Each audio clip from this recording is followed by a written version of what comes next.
अस्सलाम वालेकुम जी, कैसे हैं सब लोग? उम्मीद करता हूँ कि आप सब खैरियत से होंगे और अल्हम्दुलिल्लाह यार मैं भी ठीक-ठाक हूँ। तो वेबसाइट को फ़िक्स कर रहा था, जो हमारी वेबसाइट है film editing school dot net उसको लेकिन उसमें कोई प्रॉब्लम्स आ रही है, जिसकी वजह से वो फ़िक्स नहीं हो रही, लेकिन उसको फ़िक्स होने में तकरीबन 1 वीक लग जाएगा, ठीक है? उसमें एक छोटी-सी प्रॉब्लम थी, तो मैंने कंप्लेन की हुई है डोमेन के हवाले से। तो जैसे ही इंशाल्लाह वो हमारी कंप्लेन वहाँ पर पहुँचेगी, वो फ़िक्स होगी, तो वो डोमेन हमारा एक्टिव हो जाएगा।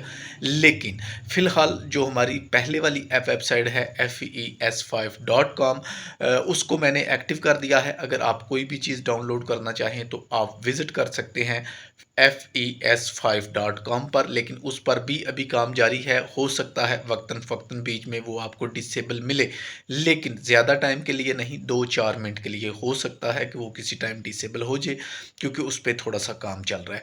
तो इंशाल्लाह वो एक्टिव रहेगी, तो उस पे आपको काफ़ी सारी पोस्टें हैं जो वो मिल जाएँगी। उन पोस्टों में से आप जो भी चीज़ चाहें आप डाउनलोड कर सकते हैं, डाउनलोड लिंक हैं जो वो भी एक्टिव हैं। तो बाकी भी इंशाल्लाह जो पोस्टें हैं वो बहुत जल्दी मैं एक्टिव कर दूँगा, काम जारी है। तो पहले वाली जो वेबसाइट है हमारी film editing school dot net इंशाल्लाह प्रॉपर्ली वही एक्टिव होगी, लेकिन फ़िलहाल उसकी प्रॉब्लम की वजह से जो हमारा पहले वाला डोमेन था FES5.com उसको एक्टिव कर दिया गया है, ठीक है? तो आप विज़िट कर सकते हैं FES5.com पर और वहाँ से जो भी चीज़ चाहें आप डाउनलोड कर सकते हैं। बहुत शुक्रिया, थैंक यू।